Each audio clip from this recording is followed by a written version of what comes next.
But anyway, I don't know. Trump is a disruptive force, and I'm enjoying it so far. We had to do something. There was something that was fundamentally broken about the U.S. and about all governments in the West that had become um, not democratic anymore, but just sort of administrative machineries that were serving corporate elites. Jeffrey Tucker is a prominent economist, author, and libertarian thinker. He's known for his work on free markets and technology and the intersection of culture and economics. He's the founder and president of Brownstone Institute, a non-profit organization focusing on economics, censorship, and the philosophical foundations of freedom. He's the author of 10 books in 5 languages, including Life After Lockdown, and indeed many thousands of articles in the scholarly and popular press. So, Jeffrey Tucker, thank you for joining me today. Sure, it's good to be here. Thank you. Can I ask a rather basic question to begin with? What is it that drives Jeffrey Tucker to do what he does? Because you're very much a person well driven to do things for I have probably from my mentor Murray Rothbard. I caught this bug of this desire to sort of chronicle the affairs of men, I should say, and to document the dramatic changes that are going on around us and push it in the direction of a thing I think is a very beautiful thing, which is the idea of human freedom and human liberty. This mysterious way in which we posit that people should, more or less do whatever they want, uh, as long as they're not hurting people, other people, and things will work out. That sounds a little bit like a crazy idea, actually, if you think about it. That is a postulate that I've sort of believed for a very, very long time, actually. I think I came to that conclusion about when I was 22 years old or something like that. And still no a matter youngster. and no matter what I've ever done, whether it's in music or in economics or in philosophy or in history or web development or whatever I've done, the one thing that seems to be driving me at my core is this sort of romantic attachment to the mystery of human liberty, and I never stop being intrigued by the ways in which the attacks on liberty never result in any kind of socially advantageous place. I mean, essentially, people don't like to live in cages, and they're always struggling to get out of them when you try to put them in them. So, Yeah, yeah. Rightly so. But you talk about human rights then as being an important driver, yeah, freedom being one of those rights. yeah. Where do you see those rights coming from? Are they native, inalienable rights, or are they rights which are um, given to us by the state? Well, I don't believe they're given to us by the state, but neither do I think it's necessary to think that they're somehow have a theistic origin or that are embedded in the structure of human nature or something like that. I think human rights are something that we discovered as thinkers, as societies. That we gradually concluded that it's the best possible thing. So we use this term human rights as a rule of thumb to tell us how best to manage our societies. And so I have no problem with the idea of inalienable rights or intractable or natural rights, but I don't think they're granted by the state. They can be managed by the state, of course, but they're not ultimately granted by the state. So like if you go back in history, you can see this idea of rights as being born out of the religious wars after the Reformation, where there was a perception that we'd damn sure better make sure that everybody in our political community, nation or state, or whatever, all accept the same postulates concerning claims over time and eternity, and how that manifests itself in the world and issues of doctrine and liturgy and theology and all these things. We all better believe the same thing, or else there'll just be endless chaos. But the problem is that people are not inclined to believe the exact same things about non-provable concepts, and killing each other over that tends to be very costly and distracting from the real human problem, which is how do you get by in a material way in this valley of tears? So gradually over time, this idea of religious freedom was discovered that it was overall more advantageous for human flourishing than unitary systems of doctrinal belief. Um, so that was the first sort of discovery. Then it gradually unfolded from there. To include speech and enterprise and migration and all these other factors. And so the idea of human rights, by the middle of the 20th century, became a kind of universal organizing principle. We have them, we should protect them, we should defend them, and organize our societies around them. Okay. I mean, you say that religion or religious rights have been prominent in the formation of human rights. But one shouldn't be monolithic about them. But I was reading, I mean, I have to confess on Wikipedia, that you were once a Baptist, but you have Yep. since converted to Roman Catholicism. Isn't Yeah. that a kind of a monolithic, we must all believe the same thing because we've all got the same Pope and things don't change. Semper idem, the motto of the church, always the same. Yeah. Well, the church has variously taught that, but I think every religion teaches that ultimately. If it's a strong enough faith, they think is the one way. Um, I think most every adherent of a religion believes that it is the right way. And Well, what's been? I mean, they still have the doctrine of papal infallibility. You need yeah, speaks ex cathedra, out yeah, of the chair, so to speak. yeah, yeah. But what I find difficult here is what's your personal attraction to Catholicism when Oh, it's obviously seems to be yeah, on the surface against yeah. libertarian principles. Well, it's funny you asked me this question because for whatever reason, I woke up thinking about this topic. I have no idea why that is true, but I did. And of course, these are autobiographical questions, and with many many answers that are forever evolving as we reflect on our own lives and the decisions we make. But I think one of the things that attracted to me to Catholicism was its cultural adaptivity in every area of the world, which ultimately reinforces its liberality. So when Catholicism came to the Americas, for example, it magically discovered all the many, many ways in which it's so compatible with the native religions of the Aztecs in Mexico, for example, which is funny. And then it did the same thing in Ireland, and it's done the same thing in every land.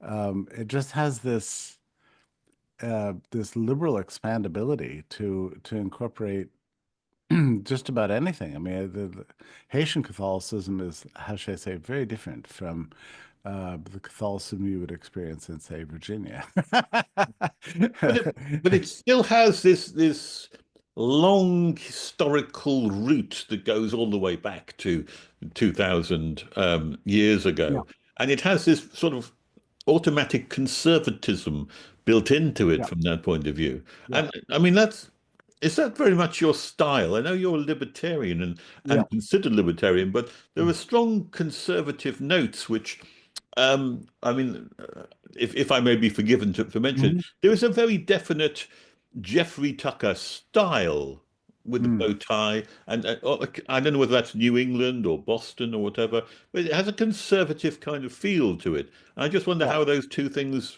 marry together. Yeah. Well, there is a way to conceive of libertarianism that is highly sort of as a rationalistic heuristic, filled with typologies and uh, deductions, about the way the world is supposed to work, as if we're supposed to be able to sit down in armchairs with a handful of postulates and plan the world. And I've never embraced that kind of libertarianism, even though my mentor is Murray Rothbard and went through periods in which he would himself be, you know, right about how all things should work. I never myself believed in that. My own mentality is, I mean, I appreciate Rothbard's radicalism and historical curiosity and his genius, but temperamentally, I'm more drawn to a Hayekian style of I guess you would say libertarianism, which is really a kind of a late liberalism, uh, where Hayek writes in the Constitution of Liberty that what we should aspire to is a society that minimizes the use of violence uh, and maximizes the role of human choice. Yeah. And that sounds maybe like a truism, like, well, anybody could come up with that. But actually that's a product of a lifetime of thought. And when I first read that sentence, I thought, that's sort of what I believe. I think that is the truest thing I've heard, you know, Yeah. and that avoids getting into details about proportionality and punishment and whether you should be able, what we're going to do about every aspect of immigration or jury trials or all the rest of the details. What it does is it frames up a general aspiration for how life on Earth should more or less work.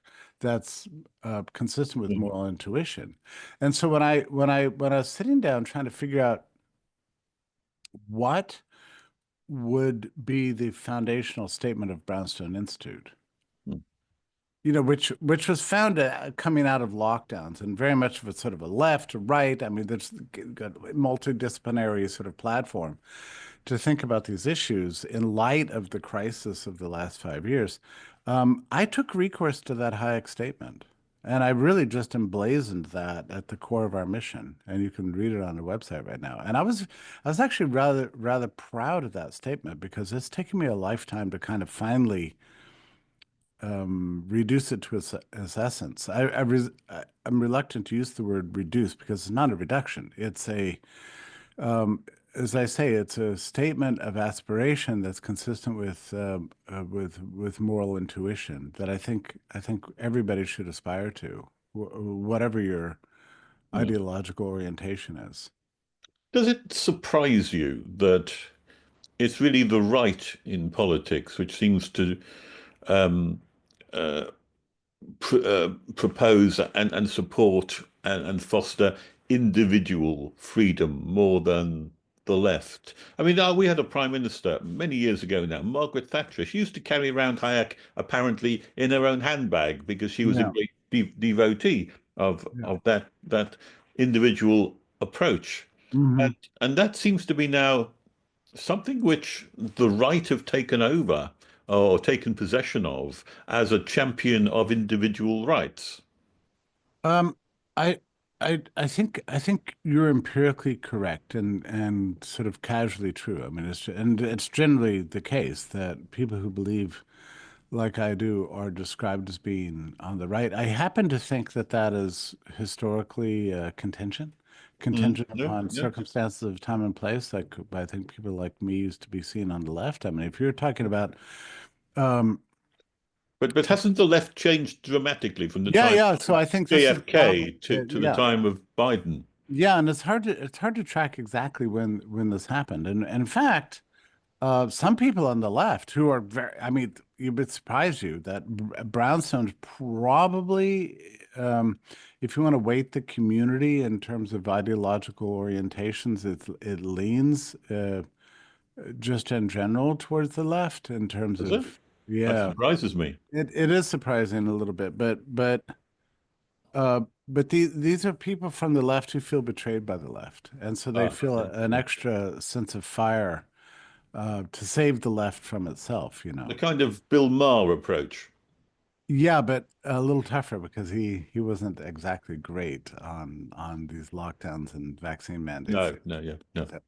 But so yeah, I've got people who writing for me all the time that learned more from Marx than Mill, So Well, it's I've written one article for you anyway, which I'm very pleased was published there. But I yeah, don't consider myself of the left. I might have done a long time ago, but yeah, I've, like many people's experience, the left seems to have moved and left me behind, yeah. and I now find myself in a different position. Yeah, I know. And I'm not even sure I entirely understand these categories anymore. No, I realize that sometimes I think about this myself that, there was a time in my own life and thinking, sometime I would say in the late 80s and early 90s, when I myself moved very, I don't want to say to move, but I got enraptured by a literature that's mostly associated with the left about power elites and how they constitute this sort of separate class, exploitative class. yeah, And I was reading a lot of literature in that area because it struck me as intuitively correct. One of my favorite historians of American industry is a guy named Gabriel Coco, who definitely describes himself as a Marxist, but he understood something about industrial concentration and ruling class analysis and that sort of thing. And actually, these tools of analysis turn out to be very useful. The right doesn't use them at all. I mean, the right is a little bit, gets squeamish about all talk about class. Like, oh, we don't talk about class. That's for Marxists. Well, how are you going to understand what happened during lockdowns when they divided the whole workforce between essential and unessential? When you had the ruling class, laptop class, demanding the workers and peasants bring them groceries all the time.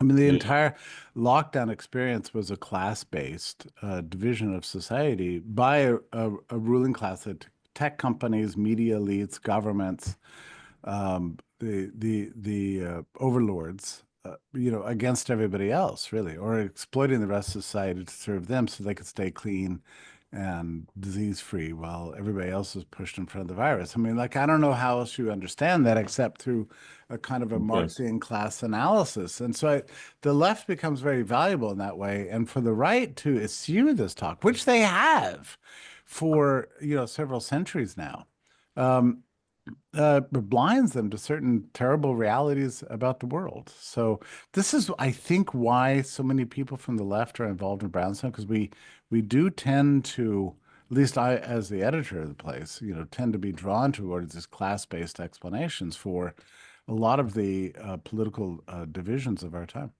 yes. I mean, in the UK here, we're of course riddled with class, and it's gone back for hundreds, if not thousands, of years. It is something we're trying to get rid of. I mean, people talk about all kinds of discrimination, but they don't talk about the main discrimination here, which is class discrimination. Yeah, yeah. And, Well, and and yeah, I think Commonwealth politics in general is held back by its own history, where issues of property and liberty were tied up very closely with Tory style monarchism, and then also land rights is granted by the king, right? I mean, this has always been about America. The American history is blessed by not having this problem. Um, yeah, we never had a king. We never had royal grants of privilege. We never really had Tories that were bound up with loyalties to title and royal privilege and land and property. It's just not part of our experience. So classical liberalism, libertarianism becomes easier in the American context, I think, mainly because we're not saddled with this history. I mean, for centuries in British politics, anybody who favored the interests of the workers was considered to be, probably a danger to the monarchy, yeah. and a danger to property rights, which were bound up with the estates and with the titles and so on. So uh, in But British politics, when you talk about and liberalism and the history of British politics um, occupied this ambiguous place somewhere between Labor and Tory, right? I mean, at least traditionally speaking. So It was never considered very reliable as a defense of the monarchy against the Republicans. At the same time, uh, the socialists never liked the liberals because they were never really revolutionaries, So, Yeah. um, that was, but in the American context, we've had uh, different kinds of political divisions. Yes, we've had our socialists and our labor unions, and but the only uh, and then we've also had our sort of corporate elites, and we've had our religious conservatives. But it's difficult to sort of track exactly all the ways in which these things have overlapped. And what's happened to the American left is that gradually over time, and there's no reason to put a date on it because it's a little bit uncertain, but um, their loathing of economic liberty has caused them to fall in bed very deeply with a kind of a ruling class apparatus that turns out to be this administrative state, which has very warm relations with corporations and media, as we saw Yeah. during the lockdown. So ironically, the American left became the kind of ruling class establishment. The very thing Yeah. that they were founded Yeah. to oppose, they Yeah. became. It's bizarre, isn't it? Bizarre. Yeah. So that brings us, let's just shift gear a little bit, brings us up to date with the revolutionary new president that you've got since the Yeah. 20th of January. What do you make of President Donald Trump? What's your assessment? The unusual thing about him, of course, is that he's already had a go at it Mhm. one time and was a failed presidency in many, many ways. I mean, ultimately, he acquiesced to the COVID controls and lost his power sometime around March 20th. No, in March 2020. But that was the COVID thing for him was something like the third coup he had faced, attempted coup he had faced. Yeah.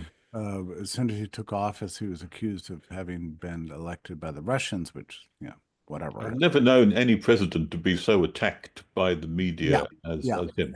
And yeah, and so having gone through that and then had 4 years to kind of plan a return, during which time he faced, countless amounts of lawsuits and 1,000 years in jail. And at some point, some district attorney or somebody in New York was threatening to take Trump Tower. I mean, the whole thing, and then he faced down assassination attempts. The whole thing is outrageous. Yeah, yeah. But he had 4 years to sort of plan a return. And so it's an unusual situation. We have a president now who had one failed term, and during which time he was essentially overthrown by the administrative bureaucracy of Washington. Had But 4 years. are you pleased he's back or not? Yeah, very much so. So he had 4 years to plan his return. Now he comes in. So this is the first president we've had in non-consecutive um, second terms since I think there's only one other case, and it was something like Grover Cleveland in the 1890s Yeah. about, a time about which nobody even cares. So um, so he comes along at a crucial time, and it just so happens that the thing I despise, which is the administrative state, he despises too because because for him it's very personal. For me, it's ideological. For him, it's very personal, but Yeah. that causes an overlapping of interest. So he's doing these extraordinary things right now, um, and sweeping through the bureaucracies and firing as many people as possible and cleaning them up and cutting their budgets and issuing executive orders. And that gives the pretext to go in and gut all the programs. And we're seeing a sweep through the institutions like we've never seen before. Like tonight, as you and I were talking, there's a midnight deadline for all federal workers to resign. Is that? I didn't know that. Yep. He offered 2.3 million employees of the federal government, including the CIA, the opportunity to take a buyout with an 8 month Is severance. this an Elon Musk initiative? Well, Elon Musk made it possible. What happened is they moved into the Office of Personnel Management and moved into the fifth floor with mattresses, kicked out the chief of staff, grabbed hold of the computer system, and sent out an email to to millions of federal employees and said, but your best choice is to resign before midnight on February the 6th, and that is today. So, so far we've had about 40,000 take him up on that, but we're expecting that by midnight we'll might add a zero to that number. I don't know. We'll Well, see. But something like this is just incredible. It's a brilliant tactic to buy out these stakeholders because there's restrictions on the ability, just like in Britain, there's restrictions on the ability to fire these people. So mm. how do you get rid of them? Well, the buyouts is a great thing. I mean, it's funny. They're to see Elon Musk taking a page out of the book of Edmund Burke, because Edmund Burke proposed this very thing. I think it was in I'm going to say, Slim down state. well, this would have been in the 1780s. Yeah. He gave a speech about economic reform to Parliament, in which he was frustrated because Britain had conducted this gigantic war, and the U.S. was severely in debt. The uh, sprawling royal privileges, were affecting every industry in all lands, and the number of public sector bureaucrats were just out of control. So Burke, who's a very interesting guy, proposed a buyout of everyone. It's like it would be cheaper to buy off all these privileges now rather than sustain them over the next 50 years. Well, his reforms were initially rejected, but some version of that buyout idea came to be applied 50 years later when Britain was dealing with the problem of the slave trade and slave ownership. Yeah. Yeah. And rather than pursue the violent solution that the U.S. would take up 30 years after, Britain just simply bought out the whole industry, and peacefully made it go away. So that's the historical precedent, for what Elon's doing right now with the public sector. And it's a brilliant solution.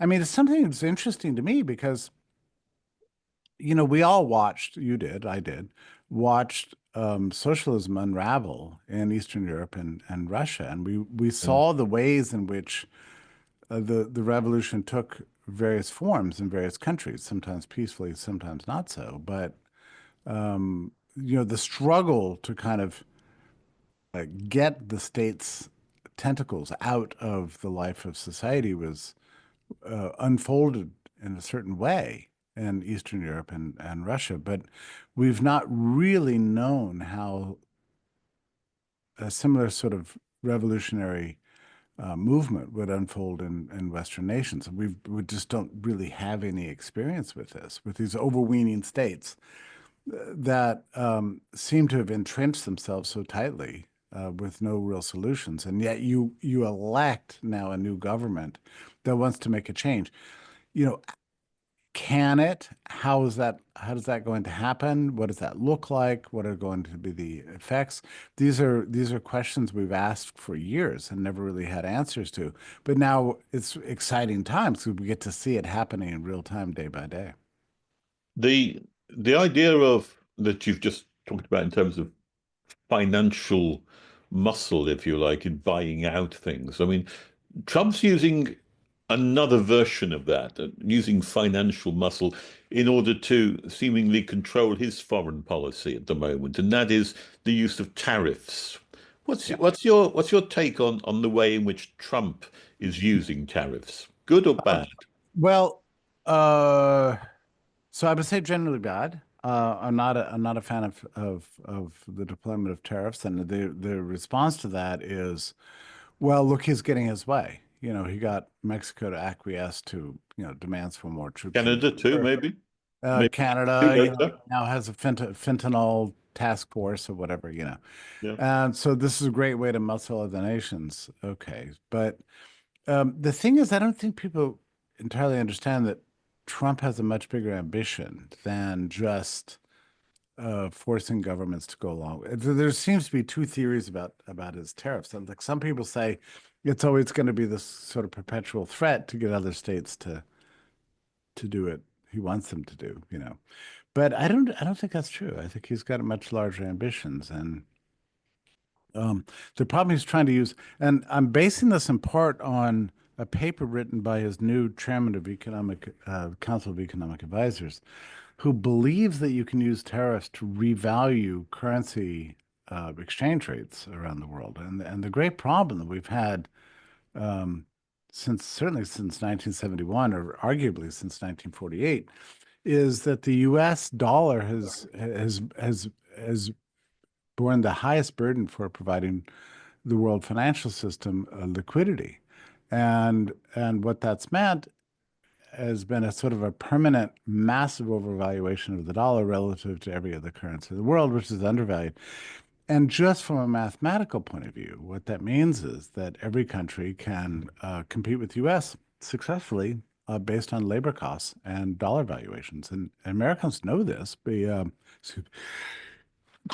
When they travel, I mean, the richest anybody can be in the whole planet Earth is by earning dollars and spending it in other countries. I mean, right now that's been true for a very long time. It's especially true now. If you make dollars and live in Thailand or Mexico or anywhere else, you're going to be in great shape. Well, the obverse of that is that this is always going to be a country of imports, and the only exports are going to be resources like oil or debt, debt-based finance. And that turns out to be mainly, and so it's frustrating because, this country used to be a country of manufacturers and producers. We were dominant in shipbuilding and toys and apparel and textiles and clocks and pianos.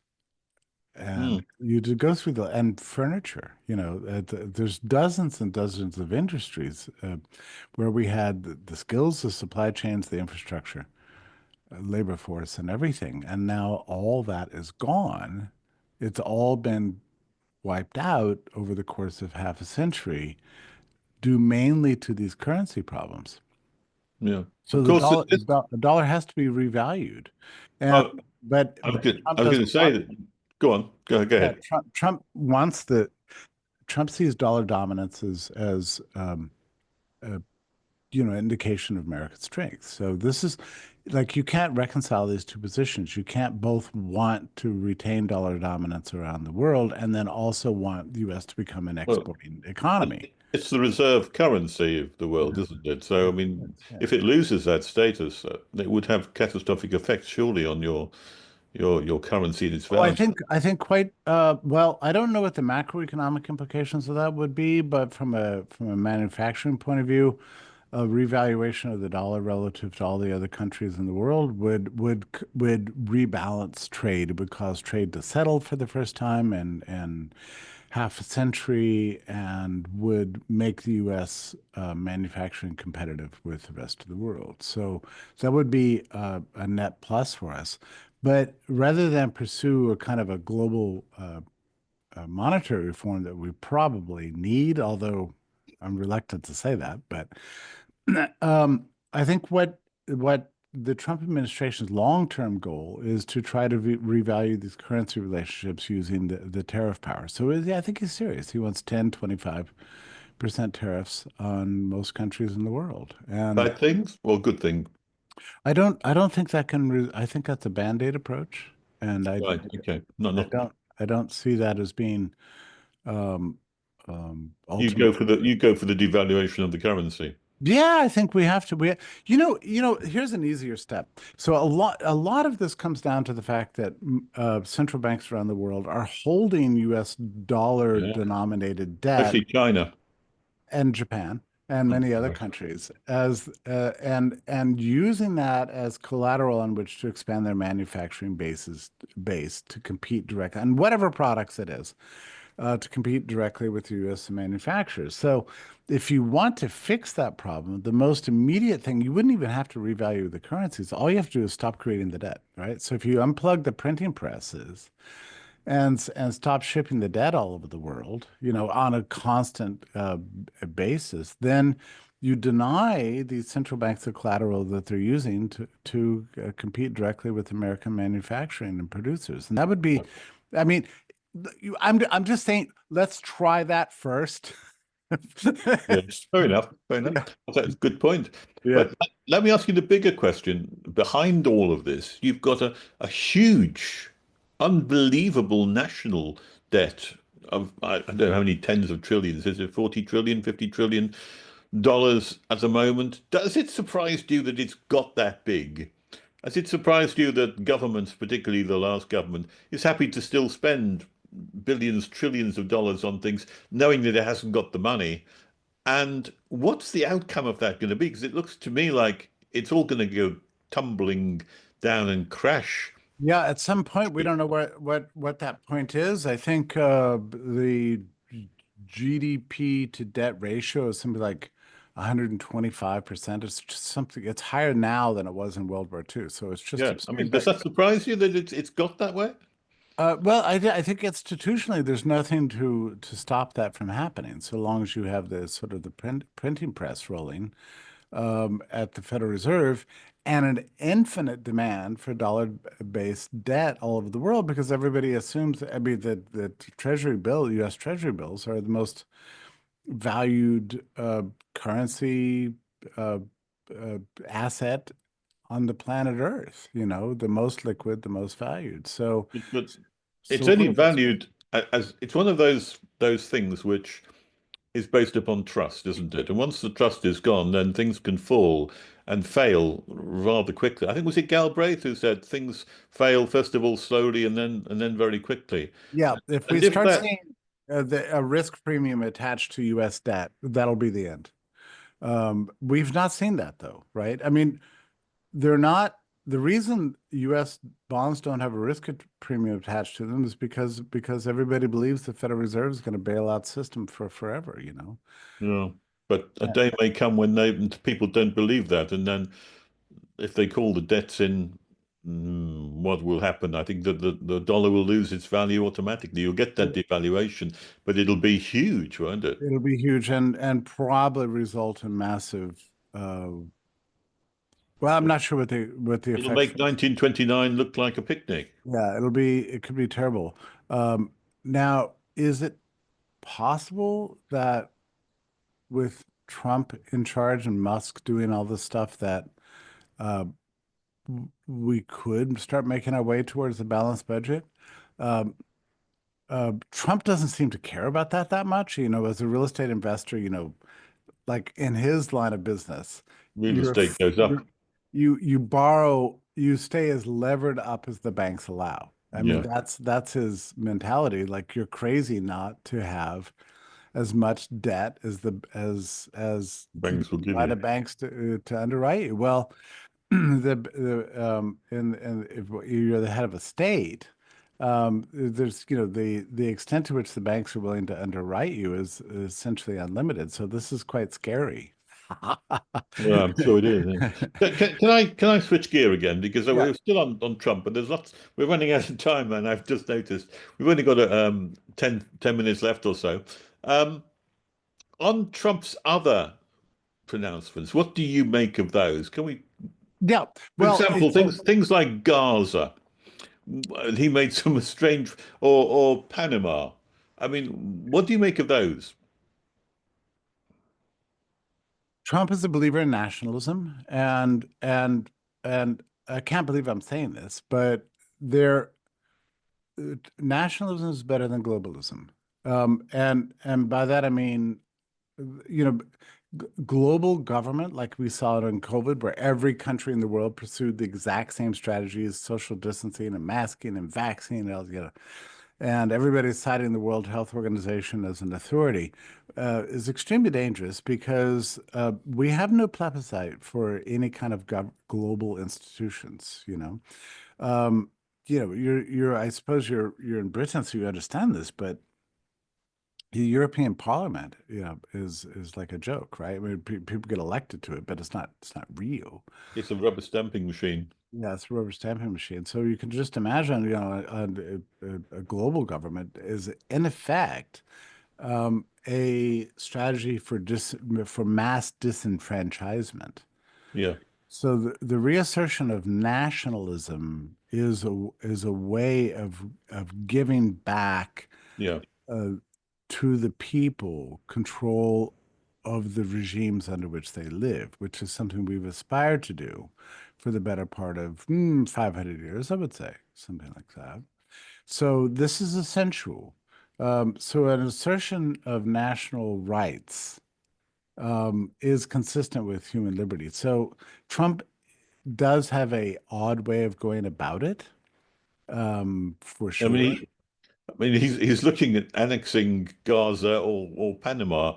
Yeah. Do you take those seriously, or how should you I interpret? don't know how to take them. I mean, this is the part of the problem with dealing with Trump is that he's a disruptor of normal narratives. And I watched in real time when he was in the press conference with Bibi, and you could just see the wheels turning in his head. He's like, I just, my last term, I did this peace deal, but it's the same old shit, decade after decade, century after century, with these agreements between these people. That nobody ever keeps them, and they all lie to each other, and they try to extract as much money from the U.S. as possible, and then they go back to fighting each other. So you could see him just say, he wanted to disrupt this usual narrative, and he just said, "Look, why don't we develop this valuable piece of land into, to basically gentrify it, and the people who are naturally best at doing that would be the U.S. and we'll move into Gaza and make it a home for all people, a commercial center, you Do you know." take him seriously on that? I take seriously that he wanted to disorient Netanyahu, wanted to disrupt the usual conversation, And he did that. and wanted some other ways to think about how to use these disputed territories besides forever killing and fighting and bombing and destroying. I mean, from Trump's point of view, he finds this ridiculous. I can imagine, right? He flying over Gaza. It's like, why is all this destroyed? This makes no sense. This is a Yeah. valuable piece of land. I imagine here resorts and casinos and hotels and a beautiful, A happy new life. Dubai, really, is how he sees it, I think. Yeah. Um, Yeah, so but I we've mean, got, and his claim that the U.S. would do that, I don't know what that means well, because need all a lot of the money. yeah, and the administration spokesmen were immediately dialing back everything. We're not going to spend any money. We're not going to have any troops on the ground. So I don't even know. And now he wants the sovereign wealth fund. So, which is another weird thing. I mean, sovereign wealth funds, you get those in countries that have huge surpluses and want to become, investors. The U.S. does not have a surplus. We have no money for that. So I don't know. But anyway, I don't know. Trump is a disruptive force, and I'm enjoying it so far. We had to do something. There was something that was fundamentally broken about the U.S. and about all governments in the West that had become um, not democratic anymore, but just sort of administrative machineries that were serving corporate elites. Do you, sorry, Yeah, so we have to blow that up, and I don't know how do we get from here to there, but Trump seems like the man chosen to do the job.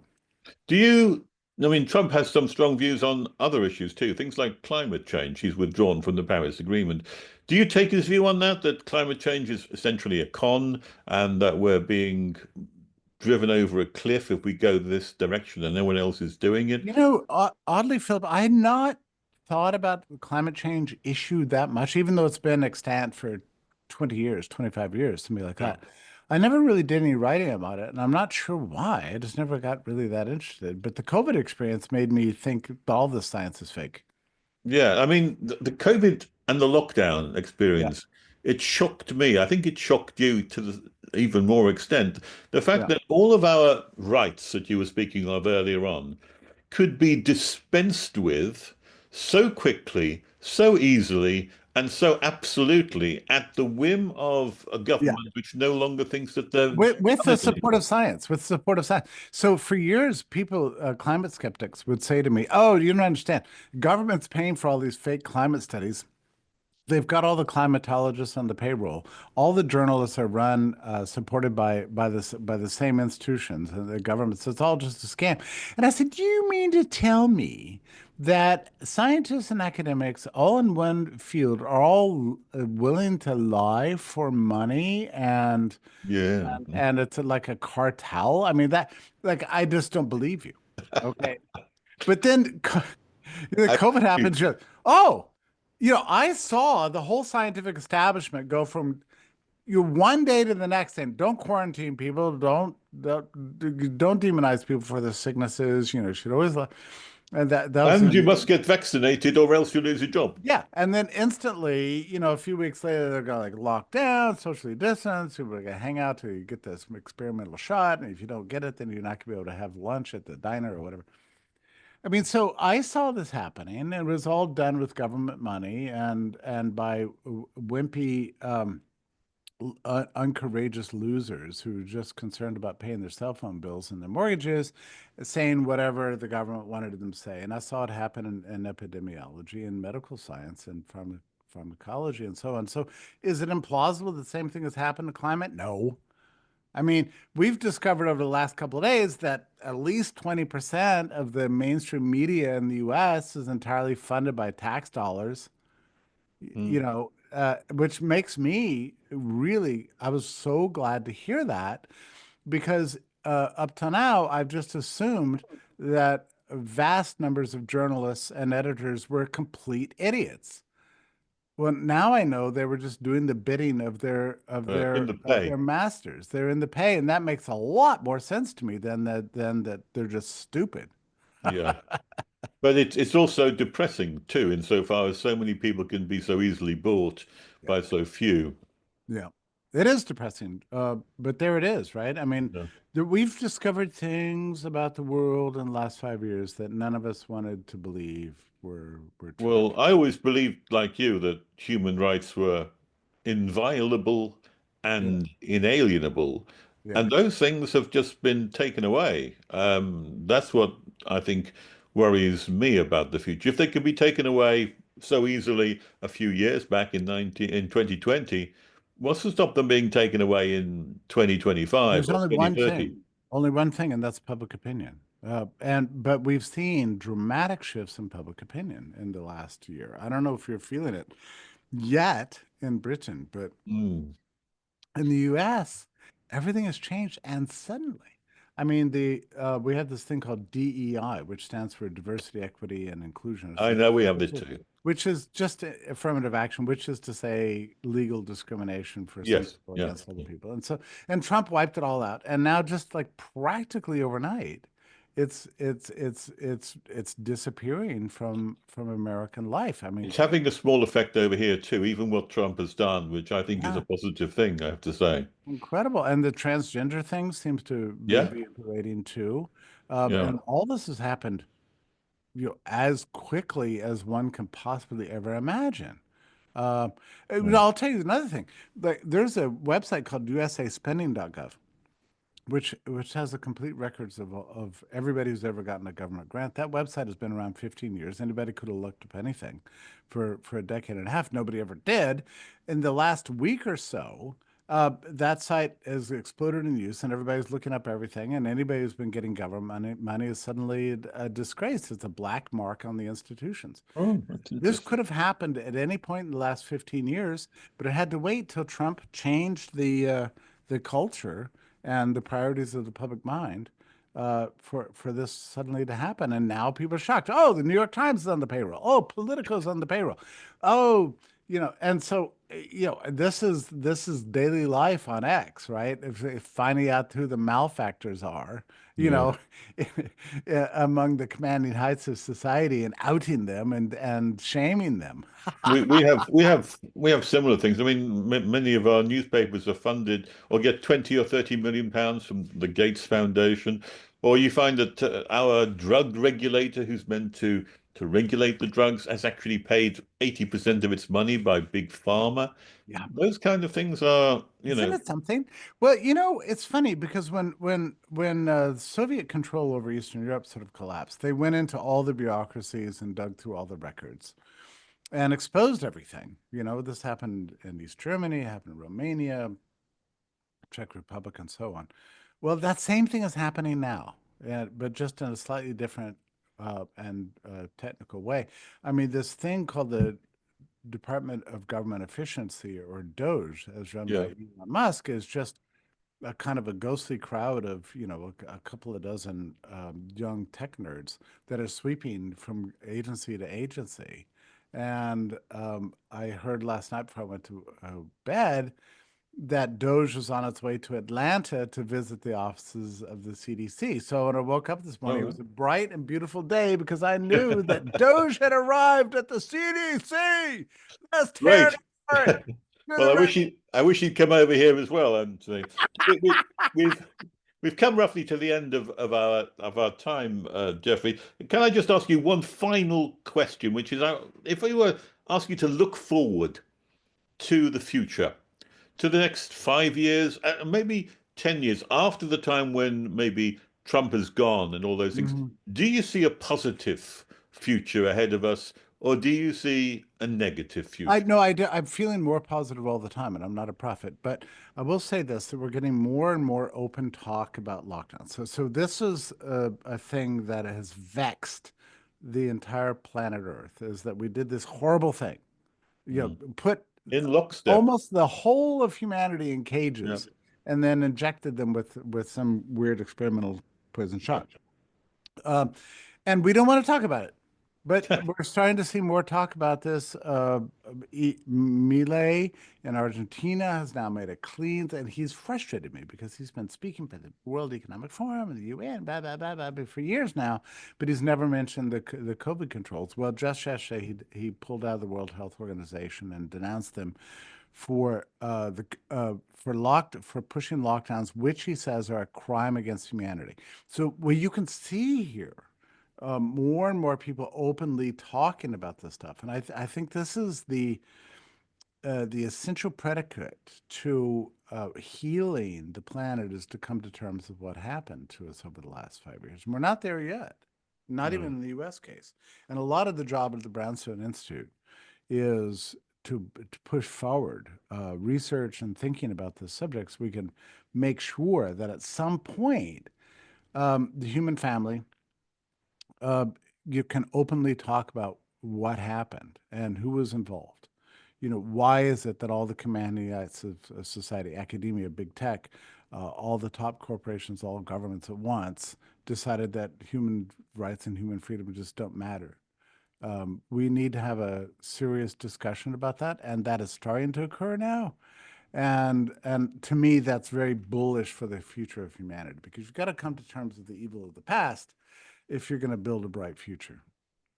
Jeffrey Tucker, thank you very much for a very interesting conversation. Thanks a lot. My pleasure. Thank you.